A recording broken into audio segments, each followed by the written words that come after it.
News network के sponsor है Saluja auto, furniture world, Shivam hotel restaurant cum bar, north point school, Balaji fashion, Aarti and sons, hotel sunshine lodging, Sudha Amrit restaurant and bar, Shanti hotel restaurant and bar, hotel Ispat international legend of Bengal, park cafe restaurant. रात के अंधेरे में कथित diesel तस्करी का मामला सामने आने के बाद तृणमूल पंचायत समिति के उपाध्यक्ष और ईसीएल के तृणमूल ट्रेड यूनियन नेता साबिर मियां की गोदाम में पुलिस प्रशासन की मौजूदगी में स्थानीय लोगों ने डीजल की कथित तस्करी को रोक दिया। रानीगंज पंचायत समिति के अमृतनगर इलाके में रात से शुरू हुआ अभियान सुबह तक चला। स्थानीय लोगों का दावा है कि साबिर मियां लंबे समय से डीजल तस्करी समेत विभिन्न अनैतिक और समाज विरोधी गतिविधियों से जुड़े हुए थे। उनका आरोप है कि एक क्लब की आड़ में डीजल तस्करी का कारोबार चलाया जा रहा था। आरोप यह भी है कि केवल डीजल ही नहीं बल्कि पंचायत के राहत कोष के तिरपाल भी बड़ी मात्रा में उनके गोदाम में रखे गए थे। बताया गया है कि इस तरह के 3 गोदाम हैं, जिनमें से 2 में डीजल का भंडारण पाया गया है। हालांकि एक अन्य कमरे को अभी तक नहीं खोला गया है। आसनसोल दुर्गापुर पुलिस कमिश्नरेट के रानीगंज थाना अंतर्गत नीमचा पानी की पुलिस मौके पर पहुंची और पूरे मामले की जाँच शुरू कर दी है। वहाँ इतनी बड़ी मात्रा में डीजल आखिर कहाँ से आया और किस उद्देश्य से उसका भंडारण किया गया था, इन सभी पहलुओं की जांच की जा रही है। स्थानीय लोगों का दावा है कि संबंधित तृणमूल नेता पहले भी विभिन्न आपराधिक गतिविधियों से जुड़े रहे हैं। उनके खिलाफ डकैती के आरोप होने की भी बात है। स्थानीय लोगों ने यह आरोप लगाए हैं। इसके अलावा बमबाजी, मारपीट, लूटपाट, इलाके के श्रमिकों से कथित तौर पर वसूली करने के आरोप भी उनके खिलाफ लगाए गए हैं। पुलिस इन सभी आरोपों की जांच कर रही है और आरोपी की तलाश में अभियान भी शुरू कर दिया है। अब स्थानीय लोगों की नजर इस बात पर टिकी है कि पुलिस संबंधित व्यक्ति को कितनी जल्दी गिरफ्तार कर पाती है। यह भी आरोप लगाया गया है कि ईसीएल के कुछ अधिकारी इनके साथ मिलकर इन कथित असामाजिक गतिविधियों को संचालित करते थे। इन आरोपों की भी जाँच की जा रही है। बताया गया है कि संबंधित व्यक्ति की ईसीएल में एक बस और कई 4 पहिया वाहन चलते हैं। इसके अलावा वह ईसीएल के अन्य विभिन्न कार्यों से भी जुड़ा हुआ है।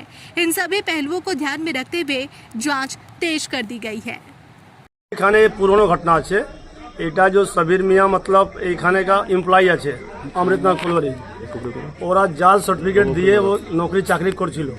किसी दिन पहले मतलब उसका ये पनिशमेंट हुआ मैनेजमेंट से। अभी जनरल असिस्टेंट আছে। 4 तारीख को जो वोट काउंटिंग हुआ उस दिन से वो भीतर बाहर रहता है, मतलब डायरेक्ट घूमता नहीं, ड्यूटी नहीं करता है। और उसका जो ईसीएल में 5 ठो गाड़ी चलता है तो टेंडर द्वारा 5 गाड़ी उसका मतलब अपना नाम से नहीं है, वो अपना भिन्न नाम, जो उसमें विनोद प्रसाद है और एक तो ड्राइवर है मुन्ना ड्राइवर, इस तरह का एचबी के नाम से करा करके वो चलाता है और उसी का तेल जो निकाल करके बेचता है।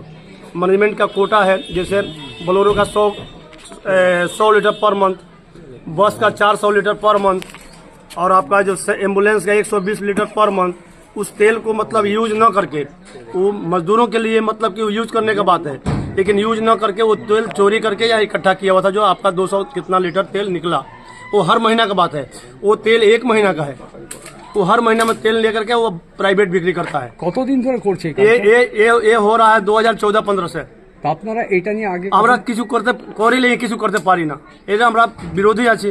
আমরা কিছু করতে हमार जो परिचय, हम आपका यहाँ एम्प्लॉई है टेलीकॉम डिपार्टमेंट में, असिस्टेंट फोरमैन हैं हम, और हम आपका भारतीय मजदूर संघ के द्वारा में से हम एरिया सेक्रेटरी हैं कनस्तोड़िया एरिया। मेरे अंडर में 10 कोदरियाँ हैं, आपका बासरा से लेकर के कनस्तोड़िया, बेलबाद, परसिया, ये आपका जो नरसियासोल, नारायण केरोसिन तेल 1 ड्राम पावा गया। हाँ, केरोसिन तेल पावा गए। एखाने एमआर सोप चले, एमआर सोप से एना कमीशन ले। ये तो वीडियो ऑफिस में उप ब्लॉक प्रमुख है, समिति का उप ब्लॉक प्रमुख है, समिति का उप ब्लॉक प्रमुख है, उससे जो कमीशन लेता था। ये तो तेल पावा गया। ये चावल लेकर के आम आदमी को बिक्री करता था, ये भी हम लोग पास रिपोर्ट है। ये चावल लेता था, गम लेता था। जब से मोदी जी ने जब फिंगरप्रिंट लगाया तब से वो बंद हुआ। उसके पहले डायरेक्ट इसके घर पर गाड़ी उतरता था, इसके घर पर और विनोद नोनिया के घर पर, विनोद प्रसाद के, ये दोनों के घर में रात में गाड़ी आता था और कमीशन इसको मिल जाता था, तब जाकर के जाता था आम आदमी का। ये बहुत बड़ा मतलब कि क्रिमिनल आदमी है ये। इसका ये हमारा ईसीएल का जो मजदूर है यहाँ 700 मजदूर हैं, उस मजदूर से सिंडिकेट पैसा लेता है कि आपको सरफेस कर देंगे, आपको मतलब कि ये डिग्नेशन कर देंगे, उससे कट मनी लेता है। उसके बाद कुछ आदमी को यदि बीमार हो गया उससे पैसा लेता है। मैंने चारों तरफ का जो जितना दुर्नीति है वो सारा दुर्नीति ये मतलब कि ये करता है, करते आया है। ये आपका 2011 में जब इसकी सरकार आई, 2014 में हम लोग के ऊपर हमला किया, हम लोग यहाँ पर उसका विरोधी हैं। हम लोग उस समय 2014 में बीजेपी के बोल करके, ये बीजेपी का ये लोग बूथ लूट किए हैं, बीजेपी के वोट लिए 8 आदमी ऊपर उसमें केस किया है, जिसमें दीनबंधु सिंह है, मतलब गंगा दयाल सिंह है। आज के की होच्छे आज के होच्छे कि जो मतलब कि जो इसका कुकर्म है, कुकर्म का हमारे जो कुछ लड़के लोग हैं जो मोड़ में ये आ करके तेल भरा करके कहीं जा रहा था, इन लोगों ने देख लिया। जब इन लोगों को संदेह हुआ कि उसमें कुछ ये कर रहा है, आके देखा तो उसमें ड्रम 5 टो पड़ा हुआ तेल। तब जाकर के पुलिस को इन्फॉर्मेशन किया गया, मैनेजमेंट को इन्फॉर्मेशन किया गया, फिर आप लोग इसमें सभी लोग इन्वॉल्व हुए। सत्ता परिवर्तन के बाद बंगाल में लगातार चल रहा है बुलडोजर। सप्ताह की शुरुआत में रेलवे प्रशासन ने आसनसोल कुल्टी के वार्ड संख्या 66 स्थित बालतोड़िया गांव के पास रेलवे की जमीन पर अवैध रूप से बने मकानों को हटाने की कार्रवाई शुरू की थी। बताया गया कि स्थानीय निवासी रेलवे की जमीन पर घर बनाकर रह रहे थे। रेलवे प्रशासन की ओर से कई बार जगह खाली करने का नोटिस दिया गया था।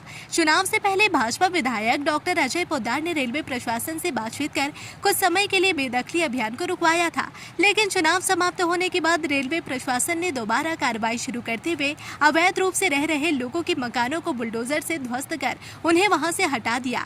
जब से पश्चिम बंगाल में मुख्यमंत्री शुभेंदु अधिकारी भाजपा की सरकार आई है, रेल सेल भी एक्टिव हो चुका है और अवैध कब्जेदारों को हटाने का अभियान तेज कर दिया गया है। शुक्रवार सुबह कुल्टी राष्ट्रीय कांग्रेस की ओर से जिला शासक के पास आवेदन देकर मांग की गई कि पुनर्वास की व्यवस्था किए बिना बेदखली अभियान को रोका जाए। हालांकि 24 घंटे के भीतर रेलवे प्रशासन ने फिर से बुलडोजर लाकर अतिक्रमण हटाने का अभियान शुरू कर दिया। इस कार्रवाई के दौरान रेलवे प्रशासन और रेलवे पुलिस प्रशासन के अधिकारी मौके पर मौजूद रहे। सरकार हम लोग का आदमी बेघर कर दिया। इतना खरा रात के सरकार जो बैठा है, हम लोग को बेनंगन करके रख दिया। आधा आदमी को गरीब का कोई इज्जत नहीं है, कोई इज्जत नहीं है। तो जहर ला के दे देते हम लोग खा के मर जाते। अरे सरकार ये तो सुना देते पूरा तो पुलिस आया नहीं गया आगरा से। हम ताली कहां से घर कहां से टूटा है? हम लोग लाइन में जाएंगे रहने के लिए, जब लोगों को रहने के लिए दे दिया, खाने के लिए दे दिया है। वोट ले लेंगे आज तो गरीब के पास, अभी गरीब को जीता था और अभी गरीब को नहीं जीता है। हमने तो कभी आया तो उसका सब खाना जरूर है। हमने वोट कटवा कहां से आया? कटवा कहां से आया? आधा का जरूरत नहीं है। अभी रेल सरकार के नहीं जरूरत है, वो तो रेल सरकार कितना से नाम ले लिया है। जहां अगला टोल से रेल सरकार आया ना अपने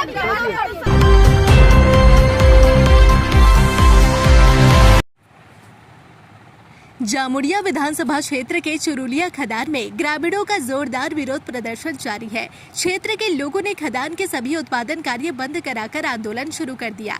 बताया गया है कि खदान के कार्यों के कारण आसपास के इलाकों के लोगों को विभिन्न समस्याओं का सामना करना पड़ रहा है।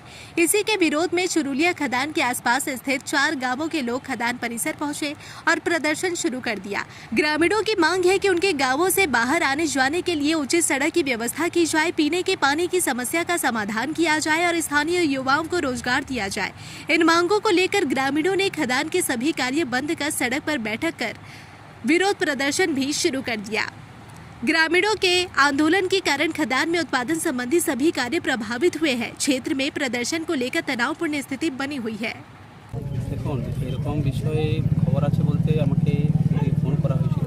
একটা সাধারণ মানুষই ফোন করেছিলেন যে গদা গ্রামে যে একটা রাস্তা আছে তার উদ্দেশ্যে রাতে অন্ধকারে বলছে নাকি ওরা রাস্তাটা বন্ধ করে দিয়েছে। সেই এলাকাবাসীর সমস্যা নিয়ে তারা উদ্দেশ্যে কোম্পানির কাছে এসেছে, সেখানে প্রদর্শন করছে। তবে এটাও ঠিক আমাদের রাজ্য সরকার নির্দেশ অনুযায়ী যে এটা চলছে, এটা কোম্পানি চলা ঠিক, কিন্তু এলাকাবাসীর উন্নয়ন মেনে এলাকাবাসীর উন্নয়ন করে যে সমস্যার সমাধান করে আমি সেটা সমাধান করার চেষ্টা করছি। তো দেখা যাক কোম্পানি কর্তৃপক্ষ কী স্টেটমেন্ট দিচ্ছে। আমরাও কথা বলে তারপর আমি এলাকাবাসীকে যেটা একটা সমস্যার সমাধান হয় সেই চেষ্টা। আজকে আজকে খনির সমস্ত যে কাজ, যে উৎপাদনের কাজ সমস্ত বন্ধ রয়েছে। হ্যাঁ, এলাকাবাসী এটা করেছে, তো এটাও ঠিক যে কোম্পানি কর্তৃপক্ষ দেখা দরকার যে দীর্ঘদিন যাবৎ যে তৃণমূল সরকার আমল থেকে যে এই কোম্পানিতে যে সকল কাজকর্ম চলে আসছে সেটা এলাকাবাসীর কতটা উন্নয়ন করেছে, কতটা উন্নয়নমূলক করছে সেটাও একটা দেখার, সেই বিষয়ে এলাকাবাসীর একটা ক্ষোভ প্রকাশ করছে যে হ্যাঁ এই কোম্পানি দীর্ঘদিন ধরে চলছে তৃণমূলের আমল থেকে, তো এলাকাবাসীর কোনো উন্নয়ন হয়নি, কোনো বেকার যুবকদের কর্মসংস্থান এখনো হয়নি। সেক্ষেত্রে আমাদেরকে বিষয়টা জানিয়েছে, আমরা ঠিক আছে যখন আমাদেরকে জানিয়েছে তো ঠিক আছে, আমি ম্যানেজমেন্ট কর্তৃপক্ষের সাথে কথা বলার চেষ্টা করছি, কথা বলার চেষ্টা করে কী সুরা। भारत सरकार और राज्य सरकार की संयुक्त पहल के तहत राज्यव्यापी निःशुल्क HPV टीकाकरण कार्यक्रम का आयोजन आसनसोल जिला अस्पताल में किया गया। इस विशेष स्वास्थ्य अभियान के तहत 14 वर्ष की किशोरियों को HPV का टीका लगाया गया। कार्यक्रम का उद्देश्य किशोरियों को भविष्य में होने वाली गंभीर स्वास्थ्य समस्याओं से बचाव के प्रति जागरूक करना और उन्हें आवश्यक सुरक्षा प्रदान करना है। इस अवसर पर बड़ी संख्या में छात्राएं, अभिभावक और स्वास्थ्य विभाग के अधिकारी उपस्थित रहे। टीकाकरण कार्यक्रम को सफल बनाने के लिए जिला अस्पताल प्रशासन की ओर से विशेष व्यवस्था की गई थी। स्वास्थ्य कर्मियों ने लाभार्थियों को टीके के महत्व और इसके लाभों के बारे में भी जानकारी दी। कार्यक्रम में मुख्य रूप से आसनसोल उत्तर विधानसभा के भाजपा विधायक कृष्णेंदु मुखर्जी और जामुड़िया विधानसभा के भाजपा विधायक डॉक्टर बिजन मुखर्जी उपस्थित रहे। दोनों विधायकों ने स्वास्थ्य जागरूकता और निवारक स्वास्थ्य सेवाओं को बढ़ावा देने के लिए इस तरह के कार्यक्रमों की सराहना की। राज्य भर में चलाए जा रहे इस निःशुल्क HPV टीकाकरण अभियान को किशोरियों के स्वास्थ्य संरक्षण की दिशा में एक महत्वपूर्ण कदम माना जा रहा है। कार्यक्रम के दौरान अस्पताल परिसर में व्यवस्थित रूप से टीकाकरण की प्रक्रिया संपन्न हुई और स्वास्थ्य विभाग की ओर से इसे सफल बनाने के लिए सभी आवश्यक प्रबंध किए गए। এই রাজ্যে অনেক কিছুই প্রথমবার শুরু হচ্ছে, ঠিক আছে, সুন্দরভাবে সব হবে। মাননীয় মুখ্যমন্ত্রী শুভেন্দু অধিকারীর নেতৃত্বে যেভাবে সরকার চলছে, সোনার বাংলা গড়ার লক্ষ্যে পরপর খুব অল্প সময়ের মধ্যে প্রচুর গুরুত্বপূর্ণ সিদ্ধান্ত উনি নিচ্ছেন। আমাদের হাসপাতালেও নতুন অনেক কিছু হবে, এই তো শুরু হয়েছে। আগামী সময় দেখুন আসানসোলের স্বাস্থ্য পরিষেবা, জেলার স্বাস্থ্য পরিষেবা উন্নতি কিভাবে হয় আমরা করাবো। আজকেও পরিষ্কার বার্তা আমরা দিয়েছি। হাসপাতালের সমস্ত সুপার ছিলেন, ডেপুটি সুপার ছিলেন, ADM সাহেবরা ছিলেন, ডাক্তার, নার্সিং স্টাফ সমস্ত ছিলেন, তাদের মাঝে আমরা পরিষ্কার একটা বার্তা দিয়েছি যে কিভাবে পরিষেবা চলবে, স্বাস্থ্য পরিষেবার কোথাও যেন কোনো অসুবিধা না হয়, তার জন্য স্বাস্থ্য পরিষেবাটাকে আরো উন্নত মানের করবার জন্য যা যা সরকারি তরফের যা যা লাগবে সব আমরা সেটাকে প্রোভাইড করবো, কিন্তু মানুষ যেন স্বাস্থ্য পরিষেবা সঠিকভাবে পায়। এর আগের যা ছিল, যে ব্যাপার ছিল, কাটাছেড়া করছি না, সেগুলো নিয়ে কোনো প্রশ্ন করছি না। নতুন করে আমরা আসানসোল জেলা হাসপাতালের স্বাস্থ্য পরিষেবা উন্নতি ঘটাবার, মানটাকে বাড়াবার জন্য যা যা করণীয় সেটা আমরা করব, যৌথভাবে হাতে হাত রেখে। আমাদেরও যতটা দায়িত্ব ওনাদেরও তার চেয়ে বেশি দায়িত্ব। তার জন্য সবার উদ্দেশ্যে এই বার্তা আমাদের ছিল। সরকারের তরফেও যেভাবে যা যা করণীয় সব আমরা করব, এবং যে গরিব মানুষ যে স্বাস্থ্য পরিষেবাতে বারবার যে এখান থেকে রেফার হয়ে যেত, এখান থেকে ডাক্তার ছিল না, তার জন্য যা যা করণীয় সব করা হবে। আমাদের তরফে পুরো সাপোর্ট। আমি সুপার সাহেবকে বলেছি, পুরো নার্সিং স্টাফকে বলেছি যে কোনো প্রতিবন্ধকতা এলে সেটা আমাদেরকে সরাসরি জানান, আমরা সেটাতে সঙ্গে সঙ্গে তৎক্ষণাৎ আমরা সেটার মধ্যে ইন্টারফেয়ার করব। মানুষের জন্য, সাধারণ মানুষের জন্য, সাধারণ মানুষের সরকার, স্বাস্থ্য পরিষেবাটা হচ্ছে খুব ইম্পর্টেন্ট জিনিস, এবং এই ইম্পর্টেন্ট জিনিসের এই মানুষগুলো ভীষণ গুরুত্বপূর্ণ যারা এই স্বাস্থ্য পরিষেবাটাকে দেখে। তার জন্য তাদের কাজ করতেও যাতে কোনো অসুবিধা না হয় সেটার বার্তাও পরিষ্কার দেওয়া হয়েছে। আমি একজন গাইনি ডাক্তার, তো ভ্যাকসিনেশন সবসময় প্রত্যেকের খুব প্রয়োজন হয়। তো আপনার আজকে যে ভ্যাকসিনেশন আমাদের মাননীয় মুখ্যমন্ত্রী শুরু করেন সেটা হচ্ছে HPV ভ্যাকসিন বা হিউম্যান প্যাপিলোমা ভাইরাস ভ্যাকসিন। আমাদের ভারতবর্ষে মোস্ট কমন ক্যান্সার যেটা হয় মেয়েদের সেটা হচ্ছে ব্রেস্ট ক্যান্সার, এবং তারপরে হচ্ছে সার্ভাইকাল ক্যান্সার। তো সার্ভাইকাল ক্যান্সারের জন্য মোটামুটি 6, 11, 16, 18 এরা মেনলি রেসপন্সিবল হয়, যার মধ্যে 16 আর 18 হচ্ছে সবচেয়ে বেশি। তো আজকের এই যে টিকাকরণ কর্মসূচি, এর মাধ্যমে এই সার্ভাইকাল ক্যান্সারকে আমরা যাতে দূর করতে পারি, ভবিষ্যতে প্রিভেনশন করতে পারি, যাতে আপনার বা ক্যান্সার যাতে না হয়, আজকের কর্মসূচিগুলো তো সেই জন্য আজকে ভ্যাকসিনেশন প্রোগ্রামটা শুরু। आसनसोल में आरामदायक और सुरक्षित ठहरने की तलाश है तो आइए होटल सनशाइन लॉजिंग में। साफ सुथरे कमरे, शांत माहौल और बेहतरीन सुविधाएं, सब कुछ आपके बजट में। लोकेशन भी बिल्कुल सुविधाजनक। दुर्गा मंदिर जीटी रोड मैकॉम प्लाजा के सामने, उषाग्राम, आसनसोल। चाहे बिजनेस ट्रिप हो या family stay, hotel sunshine lodging है आपका भरोसेमंद ठिकाना। बुकिंग के लिए अभी कॉल करें 6296067046। होटल सनशाइन लॉजिंग, आराम, सुरक्षा और संतुष्टि की पहचान। इस चैत्र महीने में हो जाइए तैयार शानदार खरीदारी के लिए, क्योंकि लेकर आ गया है बालाजी फैशन हर घर की पसंद Chaitra special sale up to 60% off. आप पाए लेटेस्ट डिजाइनर सूट, साड़ियाँ और फैशन कलेक्शन, वो भी बेहतरीन दामों में। शादी, फेस्टिवल या डेली वियर, हर मौके के लिए एक से बढ़कर एक शानदार कलेक्शन और क्वालिटी ऐसी जो दिल जीत ले। आइए आज ही विजिट करें GT road opposite Subhash cinema hall, Asansol. और ऑनलाइन देखने के लिए विजिट करें www.shribalaji.fashion.in। बालाजी फैशन, हर घर की पसंद। जल्दी कीजिए, ऑफर सीमित समय के लिए है। ফার্নিচার ওয়ার্ল্ড শুধু নামই নয়, সত্যি ফার্নিচারের ওয়ার্ল্ড। একটা দুটো নয়, পুরো 4টে ফ্লোরই শুধু শুধু এক্সক্লুসিভ ফার্নিচারের সম্ভার পাবেন। প্রত্যেক ফ্লোরে আছে চোখ ধাঁধানো ফার্নিচারের বিশাল সম্ভার, তাও আবার 20% ছাড়ের সাথে। शाला मोड़ स्थित प्रतिष्ठित अंग्रेजी माध्यम के आसनसोल नॉर्थ पॉइंट स्कूल में नर्सरी से क्लास 9वीं और 11वीं के लिए प्रवेश खुला है। ऑनलाइन नामांकन की भी सुविधा। स्कूल में सारी आधुनिक सुविधाएं उपलब्ध हैं। Air condition computer lab, air condition auditorium, swimming pool, पूरे स्कूल कैंपस में सीसीटीवी निगरानी, स्कूल ट्रांसपोर्ट की भी सुविधा। संपर्क करें आसनसोल नॉर्थ पॉइंट स्कूल में। सिटी टुडे न्यूज नेटवर्क के स्पॉन्सर है Saluja auto, furniture world, Shivam hotel restaurant cum bar, north point school, Balaji fashion, Aarti and sons, hotel sunshine lodging, Sudha Amrit restaurant and bar, Shanti hotel restaurant and bar, hotel Ispat international, legend of Bengal, park cafe restaurant.